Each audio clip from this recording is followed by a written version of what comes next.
আসসালামু আলাইকুম ভাই। ওয়ালাইকুম আসসালাম। ভালো আছেন আপনি? আলহামদুলিল্লাহ, আপনি ভাই? এই তো আছি আলহামদুলিল্লাহ। আচ্ছা, বর্তমান দেশের পরিস্থিতি আপনার কাছে কেমন মনে হচ্ছে? ঠিক ভালো মনে হচ্ছে না। কি কারণে ভালো মনে হচ্ছে না?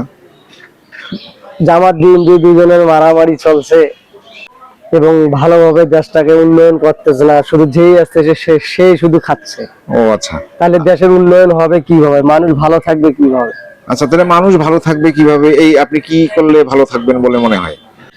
অসহায় যারা মানুষ আছে সরকারের উচিত তারা তাদের পাশে থাকবে, তাহলে মানুষ ভালো থাকবে এবং ভালো করার চেষ্টা করবে। দেশে তখন দুর্নীতি থাকবে না। আচ্ছা, যদি দেশের সরকাররা যদি জনগণের সাথে দুর্নীতি করে তাহলে কেউ ঠেকাইতেই পারবে না, আর অত্যাচার থেকেই যাবে, এটা কখনো সলিউশন আসবে না। আচ্ছা, আপনাকে একটা প্রশ্ন করি, সেটা হচ্ছে যে অন্তর্বর্তীকালীন সরকারের যারা উপদেষ্টা ছিল তাদের বিরুদ্ধে এখন দুর্নীতির অভিযোগ আসছে, এইটা আপনি কিভাবে দেখতেছেন? আমার বয়সে আমি যতদিন থেকে বুঝি যে সরকারই আসতেছে সেই শুধু খাচ্ছে, শুধু নিজের নিজের পেটটাই দেখতেছে। দেশের যে একটা ভালো কল্যাণ করবে তারা সেটা দেখে না, নিজেরটাই খালি মনে করেন দেখে। সাধারণ জনগণ যে আছে তারা তাদেরকে হিসেবেই করে না, যেই আসবে সেই খাবে। আর ডাক্তার ইউনূস উনি তো মনে করেন যে ওনার যে সমস্যাগুলো ছিল সেগুলোই সমাধান করছে এই 18 মাসে। মানে ওনার ব্যক্তিগত সমস্যার হ্যাঁ, সমাধান করছে।